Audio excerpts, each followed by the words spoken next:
नमस्कार, मैं हूं आपके साथ शगुफ्ता साहिल देव। आप देख रहे हैं जीएनटी स्पेशल। देखिए, जीएनटी स्पेशल में आज बात उन स्पेशल 26 की जो जल्द ही नौसेना की ताकत को बढ़ाने वाले हैं। जो आसमानी योद्धा जो वायुसेना की ताकत बना था, अब जल्द ही वो नौसेना की शक्ति बनने वाला है। भारत नौसेना के लिए 26 राफेल एम फाइटर जेट खरीदने जा रहा है। ये डिफेंस डील अंतिम चरण में है और जल्दी ही इसे हरी झंडी मिलने वाली है। इन राफेल फाइटर जेट्स के आने से नौसेना की ताकत कई गुना तक बढ़ जाएगी। इन्हें आईएनएस विक्रांत और आईएनएस विक्रमादित्य पर तैनात किया जाएगा।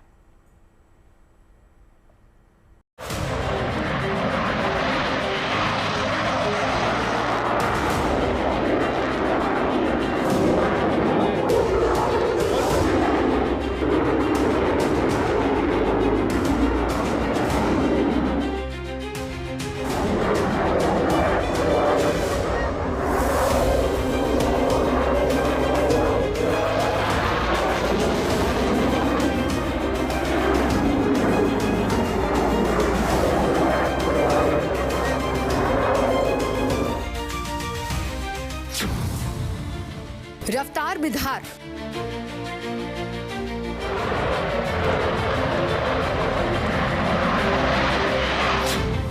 अचूक जिसका वार,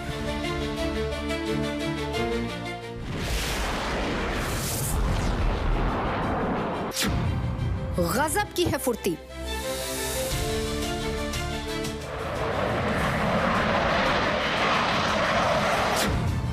योद्धा वो दमदार।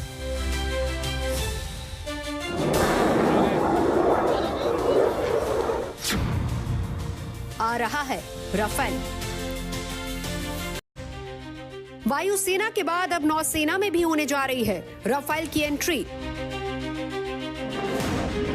अत्याधुनिक तकनीक और घातक हथियारों से लैस ये हिंदुस्तान का वो हवाई योद्धा है जिसका नाम ही शत्रु का हौसला ध्वस्त करने के लिए काफी है। वायुसेना में राफेल के शामिल होने से हिंद की हवाई सरहदें एक अभेद सुरक्षा कवच में महफूज होंगी। अब समंदर की सरहदों की पहरेदारी भी राफेल के हवाले करने की तैयारी कर ली गई है।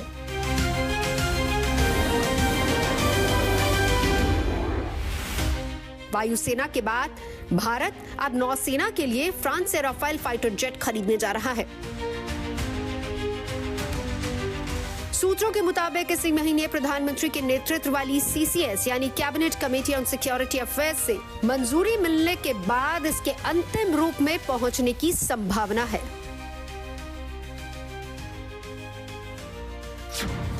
नौसेना के लिए फ्रांस से 26 राफेल एम खरीदने की प्रक्रिया अंतिम चरण में है। इस डील के तहत 22 सिंगल सीटर राफेल जेट खरीदे जा रहे हैं। इसके साथ ही इसमें 4 twin seater Rafale M jet शामिल हैं। ये रक्षा सौदा करीब 63,000 करोड़ रुपए का है। फ्रांस के साथ ये डिफेंस डील जल्दी ही फाइनल होने वाली है। समुद्र में चीन के बढ़ते हुए वर्चस्व का सामना करने के लिए भारतीय नौसेना को पिछले कई सालों से एक अच्छे फाइटर एयरक्राफ्ट की जरूरत थी और यही वजह है कि भारत और फ्रांस अब राफेल एम की डील पक्की करने वाले हैं, क्योंकि भारतीय नौसेना ने राफेल एम के ट्रायल्स के बाद इसे हरी झंडी दिखाई और साल 2023 में डीएसी ने इसे अप्रूवल भी दे दिया। अब ये डील अंतिम दौर में इसलिए है क्योंकि प्रधानमंत्री के नेतृत्व वाली सीसीएस अप्रैल के महीने में ही इसे अप्रूवल दे सकती है, जिसके बाद दोनों ही देश इस डील को पक्का करेंगे।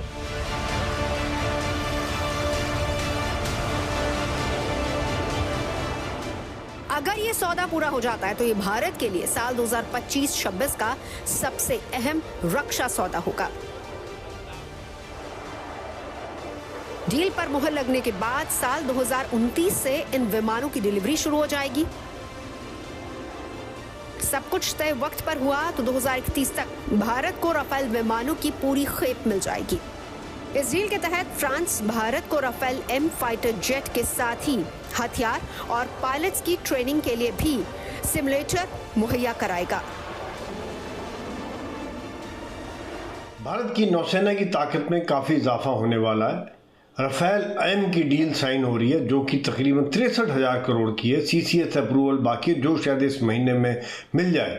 और ये 26 जो राफेल हैं ये तकरीबन 2029 तक मिलने शुरू होंगे और 2 साल तक मिलते रहेंगे। ये जो हमारे एयरक्राफ्ट कैरियर हैं विक्रमादित्य और विक्रांत, इसके ऊपर जो MiG-29 है उनको बदली करेंगे। ये बहुत ही एडवांस्ड नेविगेशन सिस्टम और फायर कंट्रोल सिस्टम और आधुनिक मिसाइलों से लैस है और काफ़ी दूर तक 1850 किलोमीटर दूर तक जा सकते हैं और मिड एयर रिफ्यूलिंग की भी इसके अंदर फैसिलिटी है।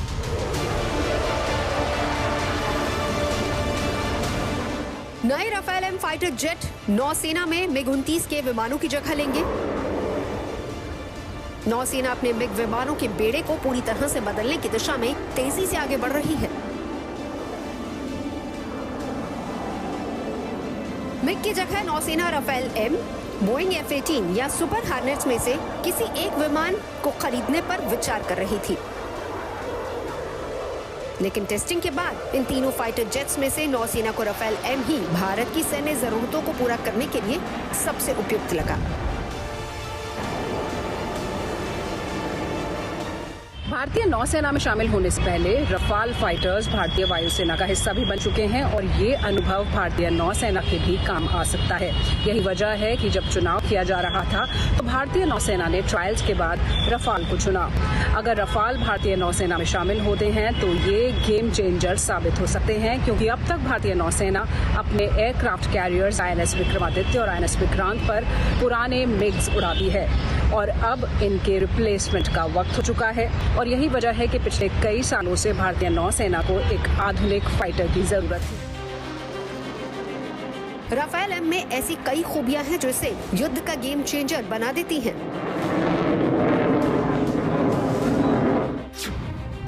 आसमान में राफेल एम की रफ्तार करीब 2222 किलोमीटर प्रति घंटा है। एक बार में ये 3700 किलोमीटर तक उड़ान भर सकता है। इसका कॉम्बैट रेंज 1850 किलोमीटर से ज्यादा है। एंटी शिप स्ट्राइक में इसका कोई मुकाबला नहीं। इसमें हवा में फ्यूल भरा जा सकता है। नौसेना में शामिल होने वाला राफेल वायुसेना के राफेल से थोड़ा अलग होगा। राफेल एम को समंदर के ऊपर उड़ान भरने और छोटे रनवे पर टेक ऑफ और लैंडिंग के लिए खास तौर पर तैयार किया गया है। नौसेना में शामिल होने के बाद राफेल एम जेट को INS विक्रांत और INS विक्रमादित्य एयरक्राफ्ट कैरियर्स पर तैनात किया जाएगा।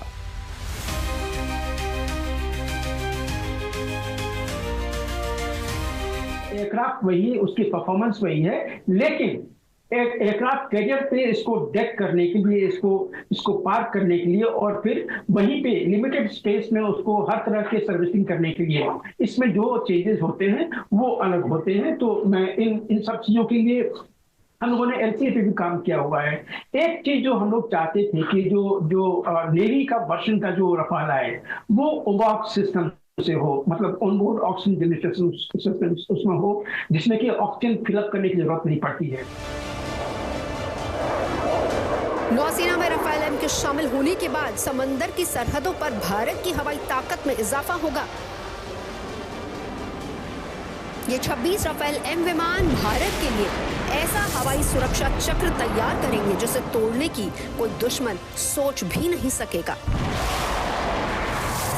शिवानी शर्मा के साथ bureau report, good news today. अब देखिए, नेवी के लिए डील इसलिए भी खास है क्योंकि भारत को पिछले कुछ सालों से INS विक्रांत के लिए नए फाइटर जेट की तलाश थी, जो आखिरकार राफेल के एम वर्जन पर आकर खत्म हो गई। और अब वो वक्त भी नजदीक है जब भारत के बाहुबली INS विक्रांत और राफेल एम की तैनाती होगी। समुद्र के बाहुबली विक्रांत और राफेल एम की जुगलबंदी भविष्य में शत्रु के खिलाफ नेवी की रणनीति का अहम हिस्सा भी बनेगी।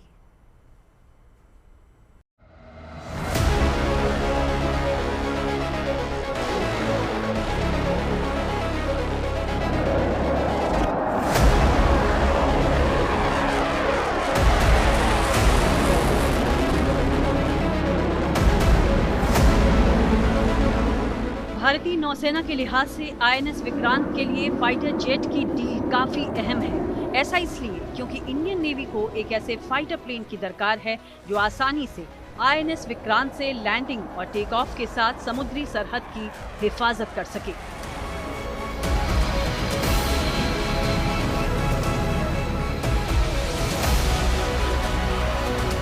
Rafale M Rafale fighter jet का नेवल वर्जन है। इसे एयरक्राफ्ट कैरियर यानी विमान वाहक पोत पर तैनात करने के हिसाब से तैयार किया गया है।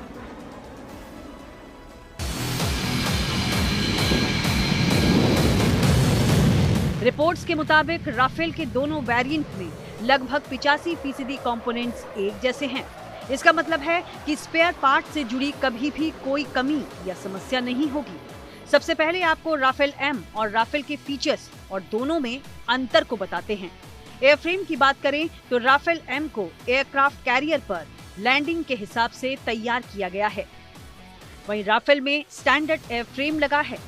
राफेल एम का विंग फोल्डेबल है, वहीं राफेल का wing non foldable.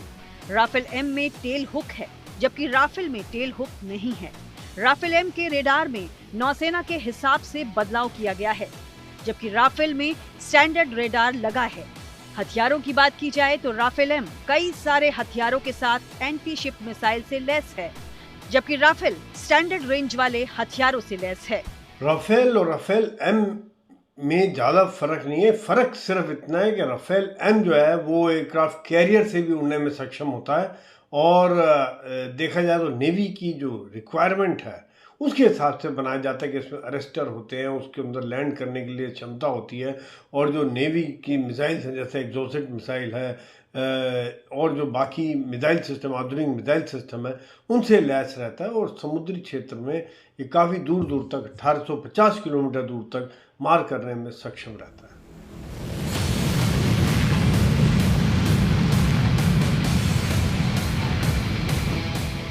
Rafale M समुद्री इलाकों में हवाई हमले के लिए विशेष तौर पर डिजाइन किया गया है। राफेल एम बहुत कम जगह पर लैंड कर सकता है। इसे short take off but arrester landing कहते हैं।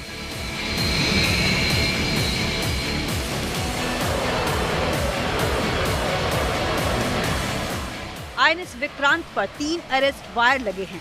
लैंडिंग के वक्त एयरक्राफ्ट की टेल इनमें से किसी वायर पर हुक हो जाएगी, इससे वो कम दूरी पर ही रुक जाएगा। इसे टेल हुक कहते हैं। इसी तरह के फीचर से राफेल एम भी लैस है। वहीं सामान्य राफेल में इस सिस्टम की जरूरत नहीं होती है।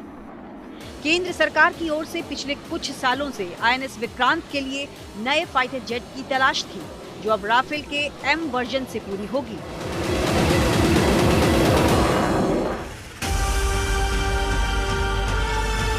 दरअसल नौसेना अपने बेड़े में पुराने पड़ चुके रूस के 43 फाइटर जेट्स MiG-29K और MiG-29K UV को हटाना चाहती है। कई एयरक्राफ्ट का नाम नौसेना के दिमाग में था, लेकिन फाइनल रेस राफेल एम और F-18 के बीच थी। इंडियन नेवी ने साल 2017 में विमान वाहक पोत के लिए 57 मल्टी रोल कॉम्बैट एयरक्राफ्ट खरीदने के लिए रिक्वेस्ट फॉर इंफॉर्मेशन यानी RFI जारी किया था। आईएनएस विक्रांत के लिए 4 फाइटर जेट रेस में शामिल थे। इनमें फ्रांस का राफेल एम, अमेरिका का बोइंग F-18 सुपर हॉर्नेट, रूस का MiG-29K और स्वीडन का ग्रिपेन शामिल है। भारत के पहले स्वदेशी एयरक्राफ्ट कैरियर आईएनएस विक्रांत पर तैनाती के लिए इनमें फ्रांस का राफेल एम, अमेरिका का Boeing F-18 Super Hornet race में बरकरार रहे। फिलहाल भारतीय नौसेना रूसी MiG-29K के 2 स्क्वाड्रन का इस्तेमाल कर रही है, जिसके रखरखाव और पार्ट्स को लेकर परेशानियों का सामना करना पड़ रहा है। नौसेना ने विक्रांत पर तैनाती का अंतिम फैसला लेने के लिए सबसे पहले फ्रांसीसी राफेल एम और अमेरिकी F-18 सुपर हॉर्नेट विमान की गोवा में टेस्टिंग की। टेस्टिंग के दौरान पाया गया कि राफेल एम में कई ऐसी खूबियां मौजूद हैं जो उसे भारतीय नेवी की जरूरतों के लिए बेहतर साबित करती हैं। आइए आपको बताते हैं राफेल एम में वो कौन सी खासियत हैं जिनकी वजह से इसने आईएनएस विक्रांत पर तैनाती की रेस में अमेरिका के F-18 हॉर्नेट को शिकस्त दी। राफेल एम 1912 किलोमीटर प्रति घंटा की रफ्तार से उड़ान भरने में सक्षम है। वहीं अमेरिकी F-18 हॉर्नेट 1915 किलोमीटर प्रति घंटा की रफ्तार से उड़ने की क्षमता रखता है। दोनों की रेंज की बात की जाए तो राफेल एम की रेंज 3700 किलोमीटर है, तो वहीं F-18 हॉर्नेट की रेंज राफेल से कम यानी 3330 किलोमीटर है। राफेल के समुद्री वर्जन का वजन 10,300 किलो है। वहीं F-18 हॉर्नेट काफी भारी है। इसका वजन 14,552 किलो है। राफेल की लंबाई 15.27 मीटर है तो F-18 हॉर्नेट 18.31 मीटर लंबा है। आंकड़ों से साफ हो गया होगा कि कौन किस पर भारी है। इन तमाम खूबियों की वजह से ही नौसेना इसकी डील के लिए आगे बढ़ी थी।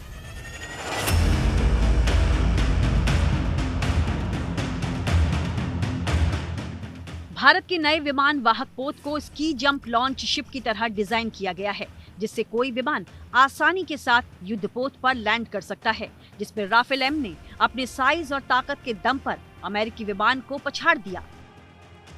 राफेल एम लड़ाकू विमान अमेरिकी F-18 हॉर्नेट से हल्का और एयर फ्रेम में छोटा है।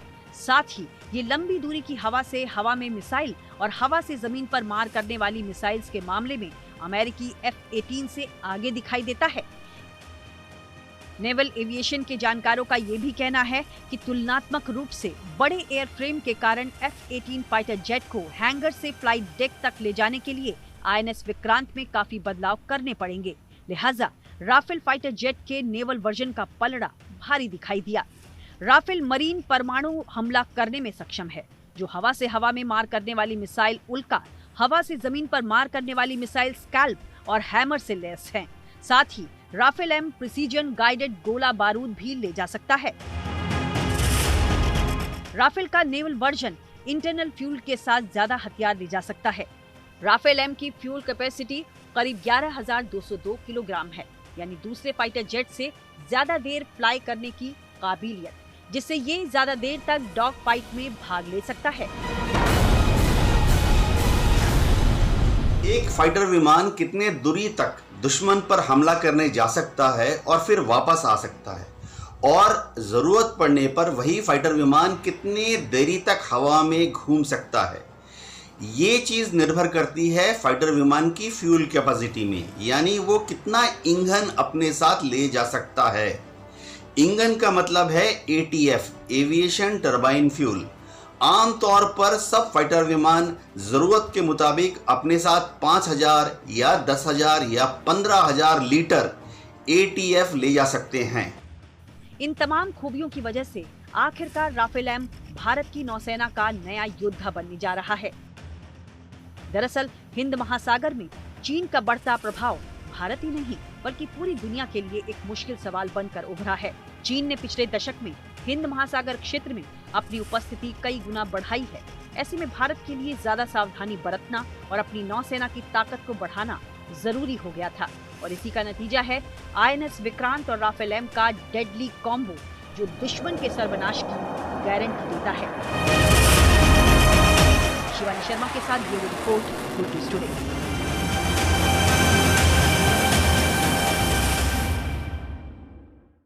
देखिए, अब नेवी के पास भी राफेल होगा, लेकिन अब बात राफेल से आगे की, क्योंकि भविष्य में अगर भारत को डिफेंस का सुपर पावर बनना है तो लाजमी है कि आगे देखा जाए। भारत के पास इस वक्त 4.5 जनरेशन के फाइटर जेट्स हैं, जबकि अमेरिका, रूस और चीन जैसे देशों की सेनाओं के पास 5वीं पीढ़ी के जेट भी मौजूद हैं। ऐसे में क्या अब वक्त आ गया है कि भारत के पास अपना 5वीं पीढ़ी का फाइटर जेट हो? चिंता की बात नहीं, वो समय भी जल्द आने वाला है।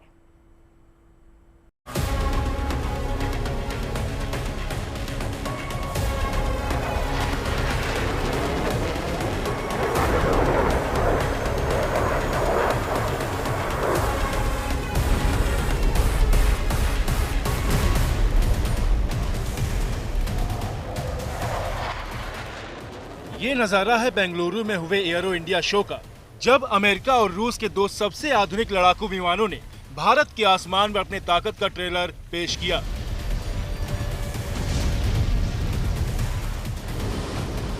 रूस के Su-57 ने अपने करतब से सबका दिल जीत लिया, तो वहीं वर्टिकल टेक ऑफ की क्षमता से लैस अमेरिका के F-35 लाइटनिंग II ने भी आसमान में अपनी बादशाहत का नमूना दिखाया।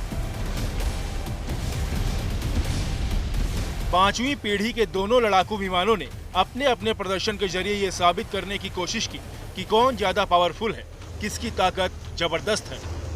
दोनों देशों के 5th जनरेशन लड़ाकू विमानों के शक्ति प्रदर्शन के बाद ये सवाल एक बार फिर उठा कि क्या रफाल के बावजूद भारत को भी अब अपने 5th जनरेशन प्लेन की जरूरत है। फिलहाल दुनिया के 3 देश ही 5th जनरेशन फाइटर जेट बना रहे हैं। ये 3 देश हैं अमेरिका, चीन और रूस। अमेरिका के पास 2 तरह के 5वीं जनरेशन फाइटर जेट हैं, F-22 और F-35। चीन के पास भी 2 तरह के 5वीं जनरेशन फाइटर जेट हैं, J-20 और J-35, जबकि रूस का पहला 5वीं पीढ़ी का एयरक्राफ्ट है Su-57। 5वीं पीढ़ी के लड़ाकू विमानों की सबसे बड़ी खासियत ये होती है कि वह स्टेल्थ होते हैं, यानी रेडार से छुपने की क्षमता होती है। जब ये युद्ध के लिए जाते हैं तो दुश्मन का जो सर्विलेंस रेडार है या दुश्मन का जो एयर टू एयर रेडार है वह इनको देख नहीं पाता, पकड़ नहीं पाता। इसीलिए ये अभेद्य तरीके से दुश्मन के पास पहुंचते हैं। भारत के पड़ोसी देश चीन और पाकिस्तान की करतूतें किसी से छिपी नहीं है। हर पल ये देश भारत के खिलाफ साजिशों का ताना बाना बुनने में जुटे रहते हैं। चीन के पास 5वीं पीढ़ी का फाइटर जेट है। खबर है कि पाकिस्तान चीन के साथ 5th जनरेशन फाइटर प्लेन की डील करने की तैयारी है। ऐसे में ये डील भारत के लिए चिंता की बात है। भारत के पास इस समय 4.5 जनरेशन के फाइटर जेट हैं। इसीलिए भारत को 5वीं पीढ़ी के फाइटर जेट की जरूरत महसूस हो रही है। यही वजह है कि भारत भी अपने 5वीं जनरेशन फाइटर जेट एमका यानी एडवांस मीडियम कॉम्बैक्ट एयरक्राफ्ट पर काम कर रहा है। पहली बार भारत ने दुनिया के सामने एमका का फुल स्केल मॉडल यानी जो एयरक्राफ्ट का असल साइज होगा उसे रखा है। एमका को पिछले साल ही कैबिनेट कमेटी ऑन सिक्योरिटी की अप्रूवल मिली है। 2034 तक इसे सर्टिफिकेशन का टारगेट है, यानी सभी ट्रायल पूरा कर मिलने वाला सर्टिफिकेट, जिसके बाद 2036 तक इंडियन एयरफोर्स में शामिल करने का टारगेट रखा गया है। अब कैसा होगा भारत का अपना स्वदेशी 5th जनरेशन फाइटर जेट एमका, ये भी जान लीजिए। स्वदेशी 5th जनरेशन के एडवांस मीडियम कॉम्बैक्ट एयरक्राफ्ट में अमेरिका के F-22 रॉप्टर जैसी बेमिसाल ताकत होगी, वहीं रूस के सुखोई 57 जैसा दमखम होगा। एडवांस मीडियम कॉम्बैक्ट एयरक्राफ्ट को वायुसेना और नौसेना के लिए बनाया जाएगा। इंडियन एयरफोर्स इस फाइटर जेट के 7 स्क्वाड्रन बनाने की योजना बना रही है। Advance medium combat aircraft double engine वाला 5वीं पीढ़ी का मल्टी रोल प्लेन होगा, जिसका वजन करीब 25 टन होगा। इस फाइटर प्लेन को बियॉन्ड विजुअल रेंज मिसाइल के साथ क्लोज कॉम्बैक्ट फाइट की क्षमता से भी लैस किया जाएगा। इसे स्टेल्थ एयरफ्रेम के साथ तैयार किया जा रहा है। डीआरडीओ और एरोनॉटिकल डेवलपमेंट एजेंसी एमका पर मिलकर काम कर रहे हैं। Advance medium combat aircraft jet में DSI जोड़ा गया है। DSI में दुश्मनों की रडार को चकमा देने की क्षमता होती है। एमका में एडवांस सेंसर जैसा डेटा फ्यूजन शामिल होगा। साथ ही ये इंटीग्रेटेड व्हीकल स्टेल्थ मैनेजमेंट से लैस होगा, जिसमें AESA रडार लगाया जाएगा। बहुत ही बेहतरीन एयर टू एयर रेडार होगा। शानदार एयर टू ग्राउंड और एयर टू एयर मिसाइल होंगी, जो कि दुश्मन के फाइटर विमान को सैकड़ों किलोमीटर दूर से शूट डाउन करेंगी। AMCA में स्टेल्थ कैपेबिलिटीज की भी मांग की गई है, लेकिन भारत शायद अभी भी अगले 5 साल या 10 साल में एक पूरी तरह से बढ़िया फ्रंट एस्पेक्ट या ऑल एस्पेक्ट स्टेल्थ विमान बनाने की टेक्निक नहीं है। ऐसे में AMCA में कुछ स्टेल्थ प्रॉपर्टीज होंगी, जिससे दुश्मन के विमान को कुछ हद तक AMCA को ढूंढने में थोड़ी सी दिक्कत होगी। आने वाले वक्त में भारत 5th जनरेशन का स्वदेशी सूरमा तैयार कर लेगा, जिससे भारत दुनिया के उन शक्तिशाली देशों की कतार में शामिल हो जाएगा जिसके पास 5th जनरेशन के फाइटर प्लेन होंगे। Bureau report, good news today. और चलिए GNT स्पेशल की आज के हमारी इस खास पेशकश में फिलहाल इतना ही। देश और दुनिया की अच्छी खबरें लगातार जारी हैं। अब बने रहिए गुड न्यूज टुडे के साथ। नमस्कार।